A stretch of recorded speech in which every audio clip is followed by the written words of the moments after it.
கர்த்தருடைய பரிசுத்த நாமத்திற்கு மகிமை உண்டாவதாக. இயேசு கிறிஸ்துவின் நல்ல நாமத்தில் இந்த காலை வேளையில உங்களோடு கூட ஆண்டவருடைய வார்த்தையை கொடுப்பது எனக்கு தேவன் கொடுத்த ஒரு பெரிய கிருபையாக நினைக்கிறேன். இன்றைக்கு உங்களுடைய சமூகத்திலே ஒரு சில வார்த்தைகளை நான் உங்களுக்கு அறிவுரையாக சொல்ல விரும்புகிறேன். நீதிமொழிகள் புஸ்தகம் 31 அதிகாரம். நீதிமொழிகள் 31 அதிகாரம். அதிலே 10வது வசனத்தை உங்களுக்கு வாசிக்கிறேன். நீதிமொழிகள் 31:10. குணசாலியான ஸ்திரீயை கண்டுபிடிப்பவன் யார்? அவளுடைய விலை முத்துக்களை பார்க்கிலும் உயர்ந்தது. வேதம் நமக்கு அதிகமாக பெண்களை குறித்து அதிகம் சொல்லியிருக்கிறது. பெண்கள் எப்படி இருக்க வேண்டும், பெண்கள் எப்படிப்பட்டவர்கள், பெண்கள் யார், அவர்களை பைபிள் எப்படிலாம் சித்தரிக்கிறது என்பதை ஆதியாகமத்திலிருந்து வெளிப்படுத்தின விசேஷம் வரைக்கும் நாம் பார்க்கலாம். ஏனென்றால் பெண்களுக்கு தேவன் அதிக முக்கியத்துவம் கொடுத்திருக்கிறார். ஆண்டவர் பெண்களை, ஆதாமை ஏவாளையும் ஆரம்பத்திலே அவர் உண்டாக்கினார். ஏவாள் மூலமாய் சந்ததியை பூமியில பெருக வைக்க வேண்டும் என்பது தேவனுடைய திட்டமாய் இருந்தது. பெண்கள் தேவன் அவர்களை ஆசீர்வதித்தார். அதனாலதான் இயேசு கிறிஸ்துவையே பெண்களுக்குள் ஆசீர்வதிக்கப்பட்டவர் என்று சொல்லப்பட்டிருக்கிறது. மரியாளை ஆண்டவர் இந்த பூமியில உண்டாக்கி மரியாளுடைய வயிற்றிலிருந்து இயேசு பிறப்பதற்கு என்ன காரணம்? ஏனென்றால் ஆதியிலே ஏவாள் மூலமாய் பூமி சபிக்கப்பட்டது. ஏவாள் தவறு செய்து அந்த பழத்தை சாப்பிடக்கூடாது என்று சொன்னதை அவள் சாப்பிட்டதனால் முழு மனுக்குலமும் சபிக்கப்பட்டது. ஆண்டவர் என்ன செய்ய என்று யோசித்த பொழுது எந்த பெண்ணை வைத்து பூமி சபிக்கப்பட்டதோ அதே பெண்ணை வைத்து பூமியை ஆசீர்வதிக்க வேண்டும் என்பது தேவனுடைய திட்டமா இருந்தது. அதனால ஒரு ஆணை வைத்து ஆண்டவர் ஒரு பூமியை ஆசீர்வதிக்காமல் அதே சபிக்கப்பட்ட ஒரு பெண்ணின் மூலமாக பூமிக்கு ஒரு தேவகுமாரனை கொடுத்தார். வேதம் அப்படிதான் சொல்லுது. ஏவாள் செய்த பாவத்து நிமித்தம் இனி இந்த பூமியில முள்ளும் குறுக்கும் விளைவிக்கும். நான் பூமியை சபிக்கிறேன். நீ நெற்றி வேர்வை நிலத்துல சிந்தி உழைப்பாய், குழந்தை பெற்றெடுக்கும் போது வேதனையோடு பெற்றெடுப்பாய். இப்படி பல சாபத்தை ஆண்டவர் தரார். ஆனா புதிய ஏற்பாட்டில் வரும்போது எந்த பெண்கள் மூலமாக பூமி சபித்து ஆண்டவர் வெறுத்து போட்டாரோ அதே பெண்ணின் மூலமாக இந்த பூமியை ஆசீர்வதித்தார். தேவனுடைய வேலை என்ன? ஒரு எவர் மூலமாய் சாபம் வந்ததோ, எவர் மூலமாய் பாவம் வந்ததோ அவர்களையே பயன்படுத்தி பரிசுத்தமாக்குவதுதான் தேவனுடைய திட்டம். தேவன் அப்படிதான் செய்வார். யாரையும் ஒதுக்க மாட்டார். இந்த உலகத்துலதான் எல்லாரும் பாவின்னு சொல்லி எல்லாரையும் ஒதுக்குறாங்க.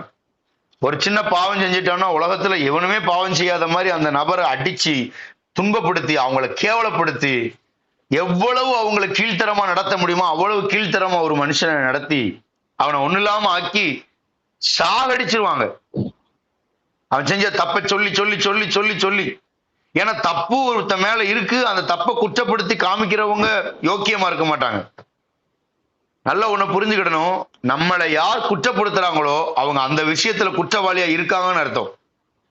ஒருத்தன் விபச்சாரக்காரன்னு சொல்றான் அப்படின்னா அந்த பாவத்துல அவன் இருக்கான்னு அர்த்தம். ஏன்னா அவனுக்கு தான் தெரியும் விபச்சார பாவம் எவ்வளவு கொடூரமானது, விபச்சார பாவம் எவ்வளவு மோசமானது அப்படின்னு அவனுக்கு தான் தெரியும். ஏன்னா அவன் அந்த வழியில நடந்து வந்திருக்கிறான். ஒருவேளை இந்த காலையில இந்த சத்தத்தை கேட்கிற அருமையான சகோதரியே சகோதரனே, உங்களை யாராவது உங்க மனசு நோகிற மாதிரி உங்களை ஒரு பாவி ஆக்கி குற்றப்படுத்தி உங்களை கீழ்த்தரமா நடத்துனாங்கன்னா நீங்க மனசுல வச்சுக்கிடுங்க, நீங்க அந்த பாவத்தை செஞ்சிருப்பீங்க. ஆனா அதுல இருந்து மனம் திரும்பி இருப்பீங்க. ஆனா உங்களை குற்றப்படுத்தி குற்றப்படுத்தி காட்டுறாங்க பாருங்க, அவங்க தினந்தோறும் அந்த பாவத்தை செய்யறாங்க. அதனாலதான் அதை அவங்களால விட முடியாம நம்ம செய்யற பாவத்துக்கு துணைக்கு ஆள் தேடிதான் உங்க மேல பழி சொல்றாங்க. வேற எதுவும் இல்லை. நீங்க கவலைப்பட வேண்டியது இல்லை. நீங்க மனம் திரும்பிடுங்க. நீங்க மன்னிப்பு கேட்டுங்க ஆண்டவர்கிட்ட. எவ்வளவு பெரிய பாவத்தை இயேசு மன்னிப்பார், எவ்வளவு பெரிய பாவத்தையும் மன்னிப்பார். இயேசுவால எந்த பாவத்துல மன்னிக்க முடியும்? அவரால் மன்னிக்க முடியாத பாவம் இந்த உலகத்துல யாரும் எதையுமே சொல்ல முடியாது. எல்லா பாவத்தையும், எவ்ரிதிங், ஒவ்வொரு காரியத்தையும் இயேசுவால மன்னிக்க முடியும். அவரால் மன்னிக்க முடியாத ஒரு காரியம், இயேசு மன்னிக்க முடியாம ஒண்ணு இருக்கு அப்படின்னு சொன்னா அது உலகத்துல எதுவுமே கிடையாது. அது எப்பேற்பட்ட பாவத்தையும் இயேசு மன்னிக்கிறார். அப்படிதான் பைபிள் சொல்லுது. அப்ப உங்கள் பாவத்தை மன்னிக்கிற ஒரு இயேசு உங்களை பாவத்தை மன்னித்தது மாத்திரமல்ல, உங்களை கொண்டே பெரிய காரியத்தை செய்ய வல்லவராயிருக்கிறார். உங்களை கொண்டே அற்புதங்களை செய்ய வல்லவராயிருக்கிறார். இயேசுடைய அற்புதம் சாதாரணது அல்ல, விலையேறப்பெற்றது. இயேசுடைய அற்புதம் வெளியே சொல்ல முடியாது அல்ல, யாராலும் புரிந்து கொள்ளக்கூடிய அற்புதத்தை கர்த்தர் செய்கிறவர். அவரை போல அற்புதங்களை செய்ய இந்த உலகத்தில் யாரும் கிடையாது. அப்போ உங்களை பயன்படுத்த விரும்பினால் தேவன் உங்களை பயன்படுத்த வல்லவராயிருக்கிறார். ஒரு குணசாலியான ஸ்திரீ எப்படி இருக்க வேண்டும் என்பதுதான் இன்றைக்கு சத்தியம். நேற்றைக்கு முன்தினம் நீங்கள் எல்லாரும் அன்னையர் தினம் கொண்டாடினார்கள். அன்னையர் தினம் எல்லாரும் அன்னையரை வாழ்த்தினார்கள், நாங்களும் வாழ்த்தினோம். எனக்கு அம்மா இல்லை, ஆனா எல்லாரையும் சபையில வர்ற எல்லாரையும் அம்மான்னு நம்ம கூப்பிடுறதுனால எல்லாருக்கும் வாழ்த்துதல் சொன்னோம். வாழ்த்துதல் சொல்றதுனால அவங்க சந்தோஷப்பட்டுறக்கூடாது. ஆனா அன்னையர்கள் எப்படி இருக்க வேண்டும்? இப்ப இந்த சத்தத்தை கேட்கிற எல்லாருக்கும் குழந்தை இருக்கும், பிள்ளைகள் இருக்கும். நீங்களும் ஒரு அன்னையா தான் இருப்பீங்க. நீங்க எப்படி வாழணும், உங்களுடைய லைஃப் ஸ்டைல் எப்படி இருக்கணும், அன்னை அப்படின்னா எப்படி வாழணும், ஒரு பெண் எப்படி இருக்கணும்னு சொல்லி நீதிமொழிகள்ல தெளிவா சொல்லப்பட்டிருக்கு. அதுல ஒவ்வொன்றா உங்களுக்கு நான் சொல்றேனே. 11வது வசனம் பாருங்க, நீதிமொழிகள் 31:11. அவள் புருஷனுடைய இருதயம் அவளை நம்பும், அவன் சம்பத்து குறையாது. இப்போ முதலாவது ஒரு புத்தியுள்ள ஸ்திரீ, ஒரு குணசாலியான ஸ்திரீ, ஒரு நல்ல அன்னை எப்படி இருக்கணும்னா, கணவன் தன்னை நம்புற அளவுக்கு வாழணும். உங்களை உங்க வீட்டுக்காரர் நம்புறாரா? எங்க போனாலும் ஒரு வாரம் 2 வாரம் கழிச்சு வீட்டுக்கு வந்தாலும் உங்க மேல சந்தேகப்படாம இருக்கிறாரா? என் மனைவி எனக்கு உண்மையா இருக்கா, என் மனைவி எனக்கு கீழ்ப்படிஞ்சிருக்கா, என்ன தவிர வேற ஒரு ஆளை ஏறெடுத்து பார்க்க மாட்டா, என் மனைவி 10 பைசா கூட உண்மையா இருப்பா, எனக்கு என்ன அறியாம அவங்க பெத்த அப்பா அம்மா கூட எதையும் கொடுக்க மாட்டா, என்ன எனக்கு தெரியாம என் மனைவி என்ன நம்புறேன் அப்படின்னு ஒரு கணவன் சொல்லணும். அவதான் புத்தி உள்ள ஸ்திரீ, குணசாலியான ஸ்திரீ. எத்தனை பேர் குடும்பங்கள்ல இன்னைக்கு சண்டைகள், பிரச்சனை தெரியுமா? நிறைய குடும்பங்கள்ல பெண்கள் ஆண்கள் சண்டை, கணவன் மனைவி பயங்கரமான சண்டை, உங்களோட வாழவே மாட்டேன், டைவர்ஸ் வரைக்கும் போயிருது. காரணம் நம்பிக்கை இல்லை. நம்பணும், முதல்ல கணவன் நம்மளை நம்பணும், மனைவிய கணவன் நம்பி வாழணும். சில குடும்பங்கள்ல பாத்தீங்கன்னா வீட்டுக்காரு வீட்டை விட்டு வேலைக்கு போயிருவாரு, அவங்க அம்மாட்ட சொல்லிட்டு போவாரு, என் பொண்டாட்டி என்ன செய்யறான்னு பாருங்க, எங்கிட்டு போறான்னு பாருங்க, யார்கிட்ட பேசுறான்னு பாருங்க, எங்க வாரான்னு பாருங்க, காசு எடுக்கிறாளான்னு பாருங்க. ரோட்ல பக்கத்து வீட்டுல சொல்லிருப்பாரு, என் பொண்டாட்டி வீட்டை விட்டு வெளியே வரான்னு பாருங்க, எங்கேயும் போனா எனக்கு போன் பண்ணுங்க. பாருங்க, இதெல்லாம் நம்பிக்கை கிடையாது. வேலைக்கு போயிட்டு 10 தடவை போன் பண்ணி எங்க இருக்க, என்ன செய்யற, ஏது, கடைக்கு போனியா, யார்கிட்ட பேசுன, இவ்வளவு நேரம் பிஸியா இருந்துச்சு, எதுக்கு வெயிட்டிங் வருது, யார்கிட்ட பேசிட்டு இருந்த, இதெல்லாம் நம்பிக்கை கிடையாது. முதல்ல கணவன் தன் மனைவிய நம்பணும், அதான் வாழ்க்கை. அப்ப என்ன அர்த்தம்னா, மனைவி நம்புற மாதிரி வாழணும். ஒரு குணசாலியான ஸ்திரீ தன் கணவன் நம்புற மாதிரி வாழ்ந்துடணும். அந்த வாழ்க்கை மிகவா ஆசீர்வாதமா இருக்கும். ஒரு மனுஷனை சும்மா நம்ப வைக்க முடியாது, நம்ம நம்புற அளவுக்கு நம்ம நடக்கணும். பேச்சில, வார்த்தையில, செய்யல, செயல்கள்ல, பார்வையில, எல்லாவற்றிலையும் கணவன் நம்மை நம்பணும், நம்முடைய அப்பா நம்மளை நம்பணும், நம்முடைய அம்மா நம்ம நம்பணும். நம்புற மாதிரி நீங்க வாழணும். அப்போ ஒரு நல்ல புத்தி உள்ள குணசாலியான ஸ்திரீக்கு தேவை, முதலாவது நம்மளை நம்புற மாதிரி வாழணும். 2வது 12ஆம் வசனம் பாருங்க, அவள் உயிரோடு இருக்கிற நாளெல்லாம் அவனுக்கு தீமை அல்ல நன்மையே செய்கிறாள். ஒரு குணசாலியான ஸ்திரீ தீமைக்கு நன்மை செய்யணும், அவதான் குணசாலியான ஸ்திரீ. குணசாலியான ஸ்திரீ தீமைக்கு நன்மை. நிறைய வீடுகள்ல நம்ம பிரச்சனைகளை என்ன பார்க்கிறோம்னா, கணவன் வீட்டால் வந்தா மனைவி சாப்பாடு சமைக்க மாட்டாங்க நல்லா, ஆனா மனைவி வீட்டார் வந்துட்டாங்கன்னா பயங்கர படுஜோரா இருக்கும் சமையல்லாம். ஆட்டுக்கால் soup, mutton gravy, chicken gravy. எங்க அப்பாவுக்கு ஆட்டுக்கால் பிடிக்கும், எங்க அம்மாவுக்கு குடல் பிடிக்கும், என் தம்பிக்கு சாம்பார் பிடிக்கும், என் தங்கச்சிக்கு ஆம்லெட் பிடிக்கும். பிடிச்ச வகையா இருக்கும்.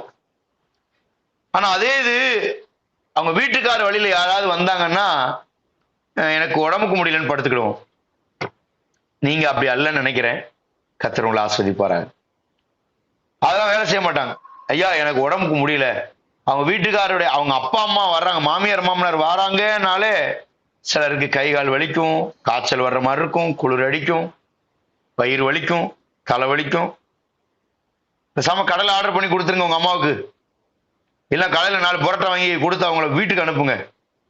சாயங்காலம் ஆச்சுன்னா உங்க அம்மா எப்போ போவாங்க, உங்க அப்பா எப்போ போவாரு, இங்கேயே இருக்க போறாங்களா, உங்க அக்கா எதுக்கு வந்திருக்கா, சாப்பிட்டாச்சுல போக வேண்டியதானே.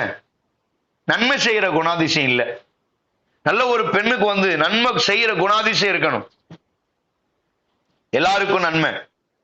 ஆனா முக்கியமா அவள் உயிரோடு இருக்கிற நாளெல்லாம் அவனுக்கு, யாருக்கு, கணவனுக்கு நன்மை செய்கிறவளாய், தீமை அல்ல நன்மை செய்கிறவளாய் இருக்கணும். பைபிள் அப்படித்தானே சொல்லுது. தீமை செய்கிறவளுக்கு நன்மை செய்யுங்கள், துன்பப்படுவதற்காக ஜெபம் பண்ணுங்கள், நிந்தித்து துன்பப்படுத்துவதற்காக விண்ணப்பம் பண்ணுங்க, வேண்டுதல் செய்யுங்க. இதெல்லாம் ஆண்டவர் நமக்கு சொல்லியிருக்கிற வாக்குத்தத்தங்கள், வார்த்தைகள். அப்ப நாம எப்படி இருக்கணும்? உயிரோடு இருக்கிற நாளெல்லாம் கணவன் குடும்பத்திற்கும் அங்க சொந்த பந்தங்களுக்கும் உண்மை உள்ளவர்களாய், நல்லவர்களாய், நன்மை செய்கிறவளா இருக்கணும். வேற எதுவும் தேவையில்லை, நன்மை செய்கிறவளா இருக்கணும். சிலருக்கு நன்மைனா என்னன்னு தெரியல. என்ன நன்மைனா என்ன? நல்லா தானே இருக்கேன், ஒழுங்கா தானே சமைக்கிறேன். நன்மை அப்படின்னா சமைக்கிறது நன்மையா? யோசிச்சு பாருங்க. சமைக்கிறது நன்மையா? சமைக்கிறது பெரிய ஆசீர்வாதம். சில குடும்பங்கள்ல சமையல் ருசியே இருக்கிறது இல்லை. பெண்களா இருக்கிறதுனால சொல்றேன், ருசியே இருக்கிறது இல்லை. சில கணவனார் வீட்டுல இருந்து வேலைக்கு போயிட்டு வரும்போதே போன் பண்ணிடுவாங்க, இன்னைக்கு என்ன சாப்பாடு? சாம்பார். சரி நான் கடையில சாப்பிட்டு வந்துடுறேன், நீ சாப்பிட்டு தூங்கு அப்படின்றாங்க. சில வீடுகள்ல வாயில வைக்க முடியாது, உப்பு இருக்காது, உரப்பு ரொம்ப இருக்கும், சாப்பாடு டேஸ்டா இருக்காது. ஏன்னா அவங்க சமைக்கும் போது மனசார சமைக்கிறது இல்ல. ஒரு சமையல் செய்யும் ஒரு புத்தி உள்ள ஸ்திரீ சமைக்கும் போது ஜெபம் பண்ணி சமைக்கணும், ஜெபத்தோட சமைக்கணும். இது என் கணவன், எனக்கு கொடுத்த தேவன் கொடுத்த நல்ல கணவன், அவனுக்கு பிரியமான, அவருக்கு பிரியமான நான் சமையலை செய்யணும், அவர் சாப்பிட்டுட்டு சந்தோஷமா இருக்கணும், இந்த சாப்பாடை சாப்பிட்டு எங்க வீட்டுக்காரர் மகிழ்ச்சியா இருக்கணும் அப்படின்னு நினைச்சு சமைக்கணும். நல்லது செய்யணும், நன்மை செய்யணும். சிலர் என்ன செய்யறாங்க, சமைக்க போயிட்டா குளிச்சுட்டு காலையில எந்திரிச்சு இப்ப ஜெபம் முடிச்சுட்டு பல்லு வளக்கிட்டு ஜெபம் முடிச்சுட்டு கிச்சனுக்குள்ள போகும்போதே என் தலையெழுத்து, என் தலையெழுத்து, என் தலையெழுத்து. சரி இந்த நாய்களுக்கு சமைக்கணும் ஊங்கும் போது அன்னைக்கு அந்த சமையல் நல்லாவே இருக்காது, அந்த சமையல் நல்லா இருக்காது. ஆனா சமையல் கட்டிலுக்கு காலையிலே சமையல் ரூமுக்கு போகும்போது ஜெபத்தோட, கர்த்தர் எனக்கு கொடுத்த கணவன், கர்த்தர் கொடுத்த எனக்கு பிள்ளைகள், கர்த்தர் கொடுத்த மாமியார், கர்த்தர் கொடுத்த மாமனார், அவங்களுக்கு சமைச்சு போடுறது என் கடமை அல்ல, இது எனக்கு கொடுத்த கர்த்தர் கொடுத்த பெரிய கிருபை, கர்த்தர் கொடுத்தது பெரிய வெளிப்பாடு, பெரிய ஆசீர்வாதம். என் கணவன் வீட்டுக்கு, என் அம்மா எங்க வீட்டுக்கு, என் பிள்ளைகளுக்கு நான் சமைக்க கிச்சன் ரூம் எனக்கு ஒரு ஒரு சபை மாதிரி, ஒரு ஆலயம் மாதிரி பயபக்தியா செய்வேன். செஞ்சு பாருங்க, அன்னைக்கு சாப்பாடு இங்க உப்பு போடாட்டாலும் உப்பு இருக்கிற மாதிரி இருக்கும். நல்லாவே செஞ்சிருக்க மாட்டீங்க, ஆனாலும் அது நல்லா இருக்கும். காரணம் உங்க மனசு, உங்க மனம் நல்ல ஆறுதலா இருக்கும், மனதுல சந்தோஷமா செய்வீங்க. அந்த சந்தோஷமே அந்த சமையல் ஆசீர்வாதமா மாத்திரும். பிரியமானவர்களே, நல்ல வேலை, நல்ல நன்மை செய்கிற குணாதிசயம். 13வது வசனம் சொல்லுது, ஆட்டு மயிரையும் சணலையும் தேடி தன் கைகளினால் உற்சாகத்தோடு வேலை செய்கிறாள்.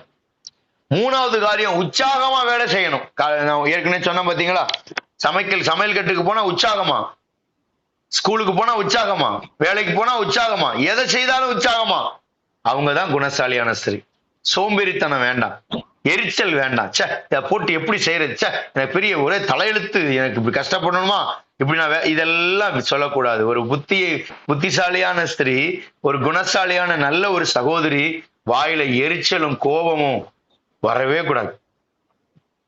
சந்தோஷமா செய்யுங்க. எந்த வேலையுமே உற்சாகத்தோட வேலை செய்யுங்க. நிச்சயமா அதுக்கு பலன் உண்டு. உற்சாகத்தின் ஆவி என்னை தாங்கும்படி செய்யும்னு சொல்றாரு தாவீது. அப்ப உற்சாகத்தோடு வேலை செய்யுங்க. நல்ல மனசோடு வேலை செய்யுங்க. 4வது 15வது வசனம். இருட்டோட எழுந்து தன் வீட்டுக்காரருக்கு ஆகாரம் கொடுத்து தன் வேலைக்காரர்களுக்கு படியளக்கிறாள். இருட்டோட எந்திரிக்கணும். பரவாயில்ல, உங்களை நினைச்சு ரொம்ப சந்தோஷம், ரொம்ப பெருமையா இருக்கு. 4 மணிக்கெல்லாம் எந்திரிச்சு நீங்க ஜெபம் பண்றீங்கன்னா ஒரு நாள் 2 நாள் இல்ல, பல வருஷமா ஜெபம் பண்றீங்க. இதுக்கு ஒரு பெரிய பலன் உண்டு. அதிகாலையிலே என்ன தேடுகிறவன் கண்டடைகிறான். இருட்டோடு எழுந்திருக்கிற அனுபவம். இருட்டோடே எந்திரிச்சு தேவ சமூகத்தை தேடுறது ஆசீர்வாதம். ஒரு குணசாலியான ஸ்திரீ இருட்டோடு எந்திரிச்சு அவ என்ன செய்யறாளாம்? கணவனுக்கு படியளக்கிறாள். கணவனுக்கு உதவி செய்யறாள். ஆகாரம் கொடுக்கிறார். தன் வீட்டாருக்கு ஆகாரம் கொடுக்கிறார். வேலைக்காரர்களுக்கு ஆகாரம் கொடுக்கிறார். நிறைய பேருக்கு அதிகாலை அப்படின்னா 9 மணி 8 மணி. அதுவும் இந்த மே மாசம் லீவ் விட்டாங்கன்னா அவ்வளவுதான். சில வீடுகள்லாம் பாயவே மடக்கிறது இல்லை. அப்படியே பாய் அப்படியே இருக்கும். எந்திக்கணும், பல்லு விளக்கணும், சாப்பிடணும், திரும்ப படுத்துக்கிடணும். திரும்ப மத்தியானம் எந்திரிக்கணும், சாப்பிடணும், திரும்ப படுத்துக்கணும். கையில போனு, ரைட் சைட்ல போனு, லெப்ட் சைட்ல ரிமோட், எய்த்தாப்புல டிவி. பார்க்க வேண்டியதை பார்க்கணும், போன் விளையாட விளையாடணும். எந்திக்கிறதே இல்லை. அதனாலதான் சிலர் எந்திரிக்காமலே 150 கிலோ 110 கிலோ கூட்டிட்டு போயிட்டே இருக்காங்க. காரணம் வேற. திங்க தூங்க திங்க தூங்க திங்க தூங்க. அப்ப எப்படி இருக்கும்? நைட்டு லேட்டா தூங்குறது, காலையில லேட்டா எந்திக்கிறது, சாப்பிடுறது, திரும்ப தூங்குறது. இதெல்லாம் ஆசீர்வாதமே கிடையாது. பிரியமானவர்களே, குணசாலியான ஸ்திரீ, நல்ல தேவ பிள்ளை எப்படி இருக்கணும்? இருட்டோட எந்திரிக்கணும். இருட்டோட எந்திரிக்கணும். ஒரு நல்ல ஒரு சகோதரி காலை 5 மணிக்கு மேல தூங்கக்கூடாது. 5 மணிக்கு மேல தூங்கக்கூடாது. எந்திரிச்சிடணும். எந்திரிச்சு வீட்டாருக்கு வேலைக்காரர்களுக்கு படி அளக்கணும். சாப்பாடு சமைக்க ஆரம்பிச்சிடணும். அடுப்பு பத்த வச்சிடணும். பிரியமானவர்களே, உங்களுக்கு தேவன் கொடுக்கிற வார்த்தை, இருட்டோட எழுந்து கணவனுக்கும் வேலைக்காரர்களுக்கும் படியளக்கிறாள் குணசாலியான ஸ்திரீ. சிலர்லாம் எச்சிக்கையில காக்க வரட்ட மாட்டாங்க. இவா இங்க பைபிள் சொல்லுது, நல்ல ஸ்திரீ வேலைக்காரர்களுக்கே சாப்பாடு கொடுக்கிறாளாம் இருட்டோட. எவ்வளவு அருமையான வார்த்தை பாருங்க. இன்னைக்கு நம்ம நிறைய பேரு காலையில எந்திக்கிறோம், ஆனா ஏழைகளுக்கு கொடுக்கறது இல்லை, திக்கற்ற பிள்ளை கொடுக்கறது இல்லை. எங்க சபையில ஒரு அம்மா இருக்காங்க, வாரம் டெய்லி அல்லது ஒரு நாள் விட்டு ஒரு நாள் கூட, பாஸ்டர் வாங்க எனக்கு கொஞ்சம் சாப்பாடு வச்சிருக்கேன், ஏதாவது ஏழைகளுக்கு கொடுத்துட்டு வாங்க. அப்ப நான் போய், பாஸ்டர் அவசியமா போய் வாங்கிட்டு போகணுமா? வாங்க, அப்படி தேவையில்லை. ஆனாலும் நான் அவங்க குணத்தை பார்த்து, எவ்வளவு நல்ல குணம் பாருங்கன்னு அந்த சாப்பாடை வாங்கி கும்பக்கரை சோத்து பார்க்கற ரோட்ல, அனுமார் கோயில் திரு இங்கிட்டாவது போய் ரோட்ல பிச்சை எடுத்துக்கிட்டு இருக்காங்க, ரோட்ல ஓரமா கிடக்குறாங்கன்னா அவங்களுக்கு அந்த சாப்பாடை கொடுத்து, இயேசு உங்களை நேசிக்கிறார் அப்படி சொல்லிட்டு வருவேன். இப்படி ஒரு குணாதிசயம் நமக்கு புத்தியுள்ள ஸ்திரீக்கு வரணும். ஏழைகளுக்கு இறங்கணும். ஏழைக்கு இறங்கணும். கர்த்தருக்கு கடன் கொடுக்கிறான். கொடுத்ததை கர்த்தர் திரும்ப தருகிறார். அப்ப கொடுக்கிறவர்கள் ஏழைக்கு கொடுக்கிறவர்களா இருங்க. உங்களுடைய எண்ணங்கள் அப்படி உண்டாகட்டும். உங்கள் இருதயம் அப்படி மாறட்டும். கொடுக்கிறவர்களாய், திக்கற்ற பிள்ளைகளுக்கு, விதவைகளுக்கும், நீங்க ஆதரவற்றவர்களுக்கும் கொடுக்கிறவர்களாய் கர்த்தர் உங்களை மாற்றுவாராக. இருட்டோடு எழுந்திருக்கிற ஸ்திரீ புத்தி உள்ள ஸ்திரீ. அங்க கீழே வாசிக்கிறோம், ஒரு வயலை 16 ஒரு வயலை விசாரித்து அதை வாங்குகிறாள். தன் கைகளினால் சம்பாத்தியத்தினால் திராட்சை தோட்டத்தை நாட்டுகிறாள். ஒரு தோட்டத்தை வாங்குறாளாம். ஒரு நல்ல புத்தி உள்ள ஸ்திரீ விற்கிறவ கிடையாது, வாங்குறவா. எந்த பொருளையும் சும்மா வித்துக்கிட்டு இருக்க மாட்டா, வாங்குவா. சில வீடுகளை பார்த்தீங்கன்னா எல்லாம் வித்து சாப்பிடுறோம். ஆனா அன்னைக்கு நமக்கு தேவைப்படும் போது நமக்கு இருக்காது. ஆனா புத்தி உள்ள ஸ்திரீ வாங்குவாளாம், விற்க மாட்டாளாம். திராட்சை தோட்டத்தை நாட்டுகிறாள். சபை திராட்சை தோட்டம் சொல்ற பைபிள். சபை திராட்சை தோட்டம். கன்றுகளை போல வளர்வீங்க. சங்கீதம் 128 வாசித்து பாருங்க. பிள்ளைகள் பந்திய சுற்றி ஒளிவ மர கன்றுகளை போல இருப்பார்கள். இதெல்லாம் தேவன் நமக்கு கொடுத்த ஆசீர்வாதங்கள். என்னுடைய பிள்ளைகள் அப்படிதான் இருக்கணும். நம்முடைய பிள்ளைகள், நம்முடைய குடும்பத்தை அப்படிதான் பைபிள் சொல்லுகிறது. பிரியமானவர்களே, சங்கீதம் 128:3 உன் மனைவி உன் வீட்டோர்களை கனிதரும் திராட்சை கொடியை போல் இருக்கிறாள், உன் பிள்ளைகள் உன் பந்திய சுற்றில் ஒளிவு மர கன்றுகளைப் போல் இருப்பார்கள். அப்பனா என்ன அர்த்தம்? ஒரு புத்தி உள்ள ஸ்திரீ திராட்சை தோட்டத்தை நட்டுறான்னா குடும்பத்தை ஆசீர்வாதமா நட்டுறா. குடும்பம் ஆசீர்வாதமா, வெக்கப்பட்டு போகாதபடிக்கு. ஒரு மனைவி சரியில்லைன்னா நம்ம கணவன் பேர் கெட்டு போயிரும். நிக்க கூடாத இடத்துல ஒரு ஸ்திரீ நிக்கிறான்னா அவளுக்கு கெட்ட பேர் இல்ல, அவங்க கணவனாருக்கு தான் கெட்ட பேர். அப்போ வேதம் நமக்கு அப்படிதான் சொல்லுது. அருமையான சகோதரனே, சகோதரியே, ஒரு புத்தி உள்ள ஸ்திரீ எப்படி இருக்கணும்? வாங்கணும், விற்க கூடாது. திராட்சை தோட்டத்தை நாட்டணும். உங்க பிள்ளைகளை கொண்டு போய் சபையில நாட்டி வைக்கணும். சினிமாவுக்கு 10 ரூபா கொடுக்கறது கேவலம். நிறைய குடும்பங்கள்ல பெத்தவங்களே சினிமாவுக்கு பணத்தை கொடுத்து அனுப்புறாங்க. எவ்வளவு கேவலம், அசிங்கம் பாருங்க. சினிமா என்கிறது ஒரு விபச்சாரம். அதை செய்யறவனு அப்படித்தான், அதை நடிக்கிறவனு விபச்சாரக்கார, அதை பார்க்கிறவங்களும் அப்படித்தான் பைபிள் சொல்லுது. உன் கண்களின் இச்சைகளும் ஜீவனத்தின் பெருமை, நாடகம், சினிமா, இதெல்லாம் தேவன் அருவருக்கிற காரியம். தேவன் அருவருக்கிறார். எவ்வளவு அசிங்கமா இருக்கணும், யோசிக்கணும். இதெல்லாம் நம்ம பார்க்கிறோமா? நம்முடைய தகுதிக்கு இதெல்லாம் ஆகுமா அப்படின்னு பார்க்கணும்.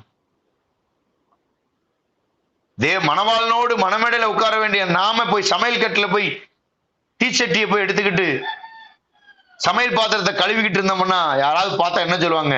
நீ மணமகள், நீ இயேசு கிறிஸ்துவுக்கு நீ மணவாட்டி, நீ போய் கரிச்சட்டியை கழுவிட்டு இருக்கிய வான்னு கூப்பிடுவாங்க. அது மாதிரிதான் சினிமா என்பது கரிச்சட்டி, சினிமா என்பது விபச்சாரம், சினிமா என்பது வேசித்தனம். அதை நம்ம பார்க்கறதும் பார்த்தாலும் ஒரே தண்டனை தான், அதை செய்யறவனுக்கு ஒரே தண்டனை தான். வெரி கேர்ஃபுல், ரொம்ப ஜாக்கிரதையா இருக்கணும். சினிமா என்பது பிசாசு.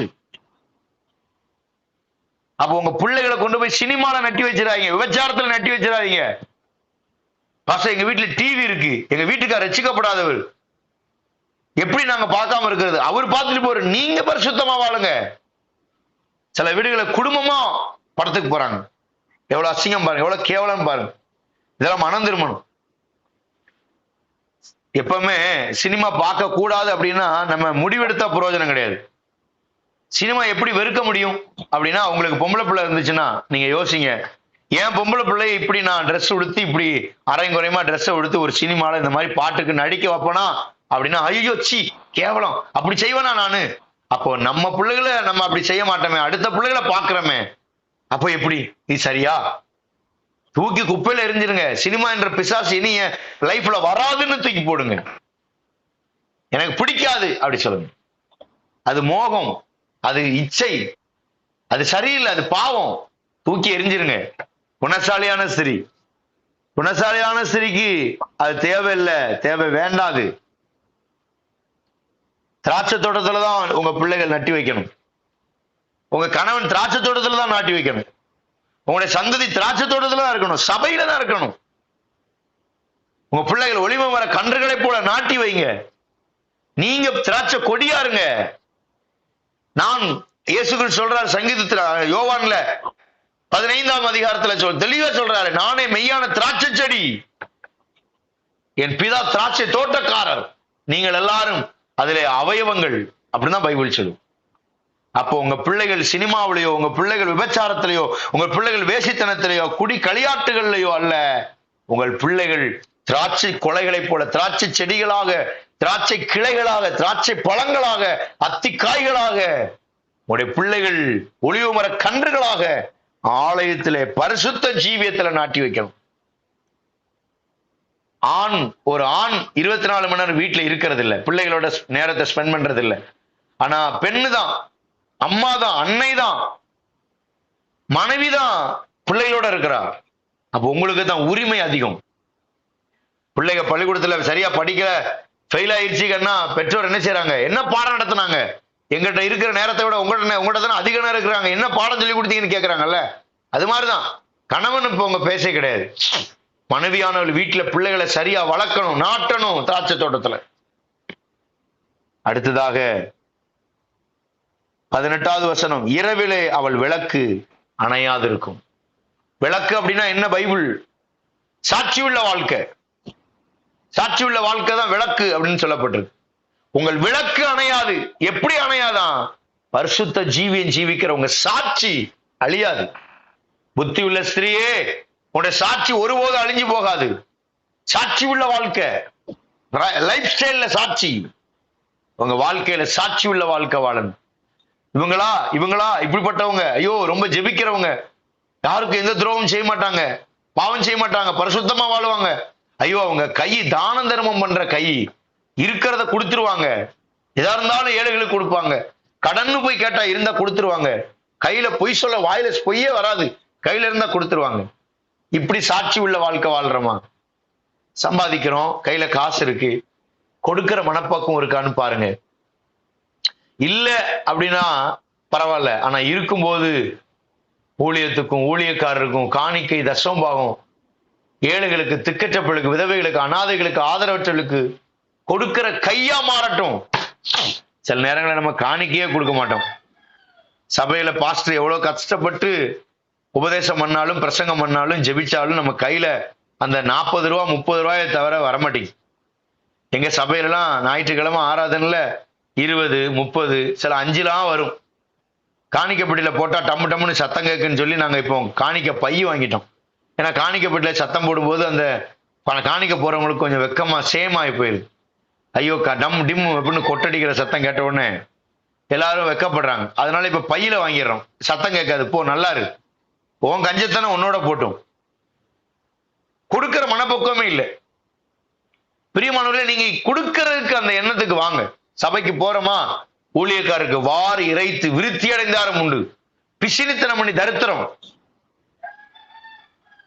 முஸ்லிம்ஸ் பாருங்க, ஒரு கெடா வெட்டினாங்கன்னா, அந்த ரம்ஜானுக்கோ பக்ரீத்துக்கோ வெட்டினாங்கன்னா அவங்க ஒரு பங்கை ஏழைகளுக்குன்னு எடுத்து வச்சிடறாங்க, ஒரு பங்கை தனக்கு, ஒரு பங்கை மற்றவர்களுக்கு. ஏன் நம்ம அப்படிப்பட்ட குணாதிசயம் வரல? நம்ம கொடுக்கிற குணம் ஏன் வரல? சாட்சி இல்லை. சில நபர்கள வீட்டுக்கு போனா நானே யோசிப்பேன், ஐயோ ஜெபம் பண்ண போறோம், காணிக்கலாம் ஒரு பைசா தரமாட்டாங்க, எதிர்பார்த்து போகவே மாட்டோம். ஏன்னா அதுக்கு தராது, அந்த கை வராது. ரைட், ஓகே பாஸ்டர், ரைட், அடுத்த வாரம் போவோம் பாஸ்டர், ஒரே வயிறு வலியா ஜெபம் பண்ணுவோம், ஆஸ்பத்திரிக்கு ஓடிட்டே இருக்கும். ஏன்னா உன்னால ஏழைகளுக்கு, அதாவது உனக்கு உபதேசம் பண்ற உன் பாஸ்டருக்கு கொடுப்பதற்கு உனக்கு மனசே இல்லை. அதனாலதான் பணம் விரயமாகிறது, ஆஸ்பத்திரி செலவு, வீண் செலவுகள், வீணான காரியம்.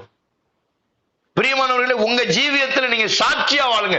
தூரத்துல இருந்து ஒருத்தர் வந்தா அந்த வீட்டுக்கு போனா சாப்பிடாம விட மாட்டாங்கப்பா, அப்படி சொல்ற வீடா இருக்கணும் நம்ம வீடு. எங்க வீட்டுல எல்லாம் எப்பவும் ஒரு ஆள் 2 ஆள் எக்ஸ்ட்ரா சாப்பிடுற மாதிரி தான் சாப்பாடு இருக்கும். ஏன்னா யாராவது ஒருத்தர் ஆண்டவர் அனுப்புவார், யாராவது ஒருத்தர் வருவாங்க சாப்பிட, கர்த்தரே அனுப்புவார். என் பிள்ளை வீட்டுல சாப்பாடு இருக்கு, நீ கஷ்டப்படுற, இங்க போ, உனக்கு சாப்பாடு இருக்கும். நீ சாப்பிட மாட்டேன்னு சொன்னாலும் உன்னை கண்டிப்பா சாப்பிட்டே ஆகணும், கட்டாயப்படுத்தி என் பிள்ளை கொடுப்பாம்னு கர்த்தரே அனுப்புவார். அப்படி எங்களுக்கு தெரியும். 2-3 பேர் சாப்பாடு எக்ஸ்ட்ரா தான் போடுவோம், ஆனா விரயமாகாது, வேஸ்ட் ஆகாது. உங்க ஜீவியம் எப்படி இருக்குன்னு பாருங்க. ஏழைகளுக்கு கொடுக்குறீங்களா? சாட்சி இருக்கா? சாட்சி உள்ள வாழ்க்கை வாழ்றீங்களா? குணசாலியான ஸ்திரீ சாட்சி உள்ள வாழ்க்கை வாழ்வா. உங்க டெஸ்டிமனி கரெக்டா இருக்கும். ஐயோ அந்த சிஸ்டர் தங்கமானவங்க. பிரியமானவர்களே, எப்பொழுதும் சாட்சி உள்ள வாழ்க்கை. உங்க விளக்கு அணையவே அணையாது, சாட்சியா வாழ்ந்தார். 8வது 19வது வசனம், அவள் விரல்கள் கதிரை பிடிக்கும். கதிரை, நெல்மணிகளை விவசாயம் செய்வாளாம், உழைப்பாளாம், உழைத்து சம்பாதிப்பாளாம். ஊரை சுத்தி சம்பாதிக்கிறது இல்லையா, உழைத்து வேலை செய்து. பவுல் சொல்றாரு பாத்தீங்களா, நான் ஒருவனுக்கும் கடனாளி அல்ல, நான் யாராவது இப்படிலாம் சொல்லுவீங்கன்னு தெரிஞ்சுதான் என் கைகளால் கூடை பின்னி சம்பாதித்து சுவிசேஷ ஊழியத்தை செய்தேன் அப்படின்றார் பவுல். கைகள் வேலை செய்யணும், விரல்கள் வேலை செய்ய வேண்டும். சும்மா ஏனோதான்னு வாழக்கூடாது. ஒரு வேலைக்கு போறோமா, அந்த வேலையில கரெக்டா வேலை செய்யணும். வாங்குற சம்பளத்துக்கு 10,000 சம்பளம் வாங்கணுமா, 10,000க்கு தேவையான வேலையை செய்யணும். பைபிள் சொல்லுது, வேலையால் கூலிக்கு பாத்திரன், வேலை செய்யாது இருந்தால் சாப்பிடாது இருக்க கடவன். கதிர்களை பிறக்கணும், நெல் மணிகளை கைகள்ல எடுக்கணும். சாப்பாட்டு காரியங்களை அடுத்தவங்கள்ட்ட போய் கை நீட்டாதபடிக்கு கர்த்தர் பாதுகாத்துக் கொள்வாராக. 20வது வசனம் சொல்லுது, 9வது காரியம், ஏழைகளுக்கு தன் கரங்களை நீட்டுகிறாள். ஏழைக்கு தன் கரங்களை, ஏற்கனவே சொன்னேன்ல உங்களுக்கு, ஏழைகளுக்கு கொடுக்கிற கரங்கள். உங்க கை ஏழைகளுக்கு கொடுத்த கை, கொடுக்கிற கை. நிறைய பேர் எம்ஜிஆர் சொல்லுவாங்க, அவர் கை கொடுத்து கொடுத்து சிவந்த கை. இன்னைக்கு நிறைய பாருங்களேன், நிறைய இப்ப நியூஸ்ல பாக்குறோம், சினிமா நடிகர்கள் இந்த இந்த கலக்கப்போவது யாருல அந்த பாலா பாருங்க, நிறைய நியூஸ் பேப்பர்ல போடுறாங்க, யூடியூப்ல நிறைய வருது. பாலான்னு ஒரு தம்பி, இந்த ராகவா லாரன்ஸ் ஒருத்தர், அந்த அறந்தாங்கி நிசா, இப்படி நிறைய பேர் என்ன செய்யறாங்கன்னா ஏழைகளுக்கு இப்ப உதவி செய்ய வந்துட்டாங்க. ஏழைகளுக்கு உதவி செய்யறாங்க. எல்லாம் ஏன் செய்யறாங்கன்னா பைபிள் அப்படி சொல்லுது, ஏழைகளுக்கு இறங்கு. அவங்களுடைய என்ன என்ன, நாலு ஏழைகளுக்கு கொடுத்தா நம்ம எதிர்காலம் நல்லா இருக்கும், நாம நல்லா இருப்போம், நம்முடைய பிள்ளைகள் நல்லா இருக்கும், எண்ணங்கள் அப்படி வருது. பிரியமானவர்களே, உலகத்தாரெல்லாம் பைபிளை பிடிச்சு எடுக்க ஆரம்பிச்சிட்டாங்க. ஆனா ரட்சிக்கப்பட நாம எச்சிக்கையில காக்கா வரட்ட மாட்டோம். ஏன்னா அதுல ஒரு பருக்க இருந்தா கூட காக்கா தின்ட்டு போயிருமே, யாருக்கும் எதுவும் கொடுக்க கூடாது. அப்படி இல்லை, கொடுக்கிற மனப்பக்குவம் இருக்கட்டும். நான் சிறு வயதுல இருந்து ஆண்டவர் எனக்கு கத்துக் கொடுத்தது தசம பாகம். கத்தருக்கு கொடுக்கிற விஷயத்துல சரியா இருக்கணும். ஆண்டவருக்குன்னு கொடுத்து பாருங்க, கத்தர் நிச்சயம் உங்களை ஆஸ்வதிப்பார். என் சபையில பவித்ரான்னு ஒரு பாப்பா வரும், பவித்ரா அந்த பாப்பா பேரு. அந்த பாப்பா 6ஆம் கிளாஸ்ல இருந்து என் சர்ச்சுக்கு வருது. 7ஆம் கிளாஸ்ல இருந்து அந்த பிள்ளை தசமா கொடுக்கு. அந்த 7ஆம் கிளாஸ்ல அந்த பிள்ளைக்கு என்ன கிடைக்கும்? புனிதனா ஸ்கூல்ல தான் வேலை பார்த்துச்சு. 7ஆம் கிளாஸ்ல அந்த பிள்ளைக்கு என்ன காசு கிடைக்கும்? ஆனா ஒவ்வொரு ரூபா 2 ரூபாயா சேர்த்து சேர்த்து சேர்த்து இந்த தசம்பா கவருக்குள்ள சில்லறையா கிடக்கும். முதல் ஞாயிற்றுக்கிழமை கொண்டு வந்து என் கையில கொடுக்கும். எனக்கு வாங்குறதுக்கே கஷ்டமா இருக்கும். அப்படியே கொண்டு வந்து காணிக்க, பாஸ்டர் எனக்கு எங்க வீட்டுல வாங்கி சாப்பிடுற காசுல தசம்பாகும் 50 ரூபா 40 ரூபா தான் இருக்கும். ஆனா இன்னைக்கு கத்தருக்காக அந்த பிள்ளை கிட்டத்தட்ட 1000 ரூபாய், 1800 ரூபாய், 2000 ரூபாய் கொடுக்க ஆண்டவருக்காக. காரணம் என்ன? சிறு வயதுல இருந்தே அந்த பழக்கம்.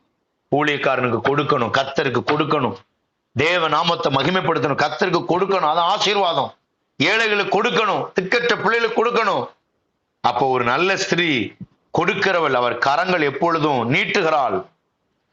10வது 21வது வசனம் பாருங்க, தன் வீட்டாரின் நிமித்தம் குளிருக்கு பயப்படாள். பயப்படவே மாட்டாளாம்.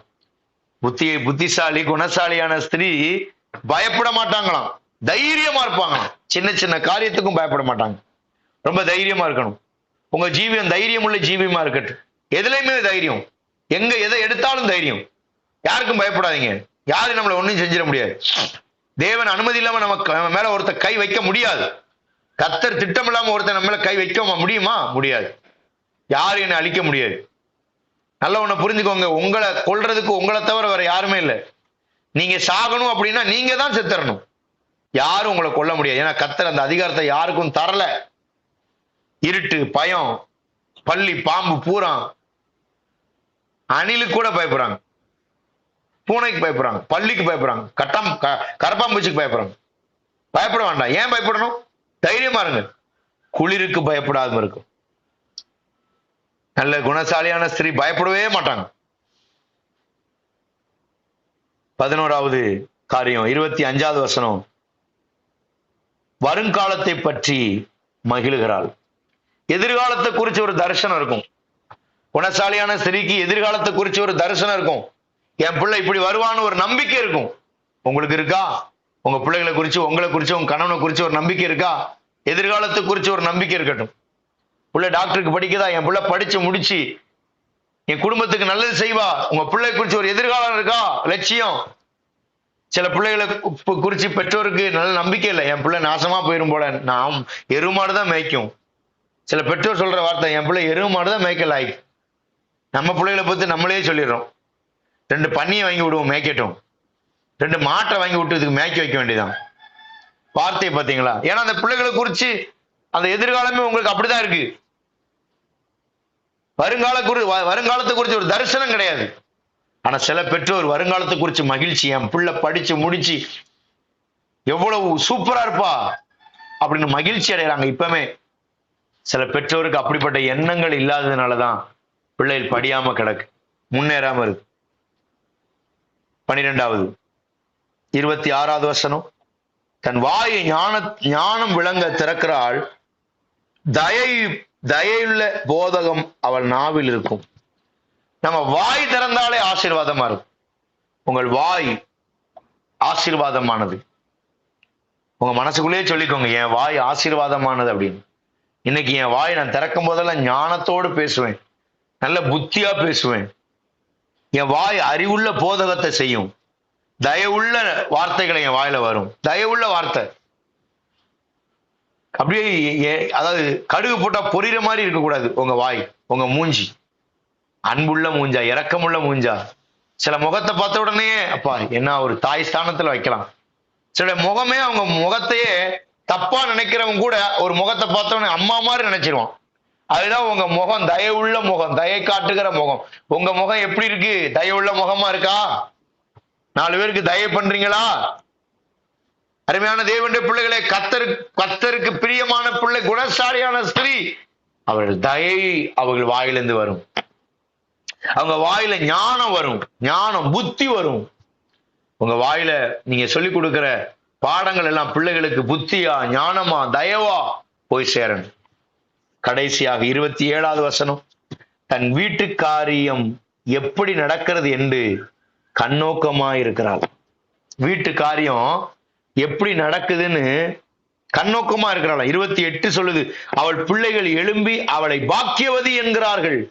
அவள் புருஷனும் அவளை பார்த்து, அநேக பெண்களுக்குள்ளே குணசாலியாய் இருந்ததுண்டு, நீயோ அவர்கள் எல்லாருக்கும் மேற்பட்டவள் என்று அவளை புகழுகிறான்.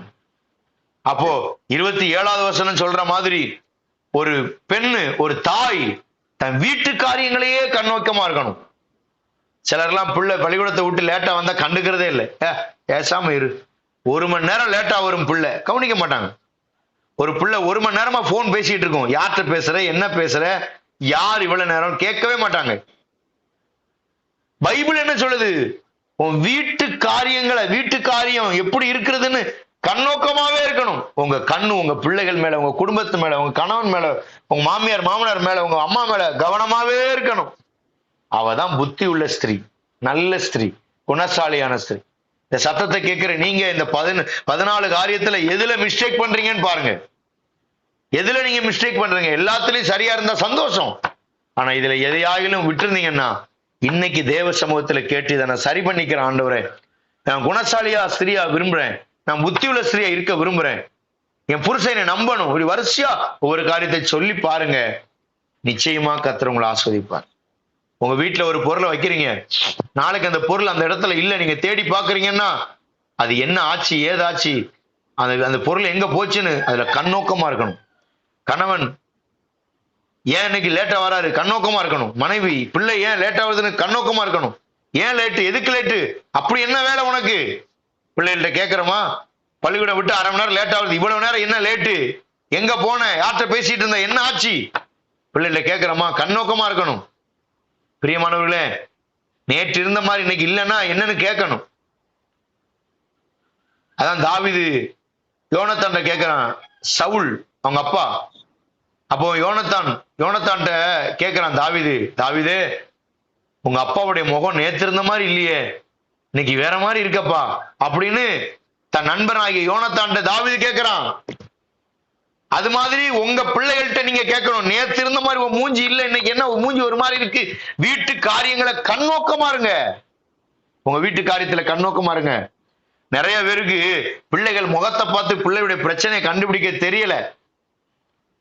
தெரியணும். உங்க பிள்ளையுடைய முகம் பார்த்த உடனே நம்ம பிள்ளை ஒரு மாதிரி போகுது, என்ன காரணம்னு தெரியல, என்ன பிரச்சனைன்னு சொல்லி கண்டுபிடிக்கணும்.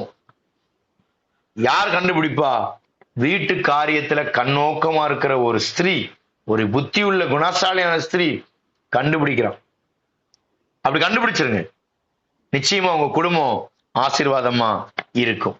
பிரியமானவர்களே, இந்த 14 காரியத்தை குறிச்சு வச்சுக்கோங்க. டெய்லி ஜெபம் பண்ணுங்க. நீங்களும் குணசாலியான ஸ்திரீயாய் கர்த்தர் மாற்றுவார். ஒருவேளை உங்கள் குடும்பத்துல உங்களை வச்சுதான் பிரச்சனை வருதா, இந்த 14 காரியத்தை கடைபிடிங்க. உங்க வீட்டுல உங்களை வச்சு நன்மை தவிர தீமை ஒன்றும் வராது. இந்த சத்தத்தை கேட்ட உங்கள் எல்லாரையும் இயேசுவின் நாமத்திலே வாழ்த்தி ஆசீர்வதிக்கிறேன்.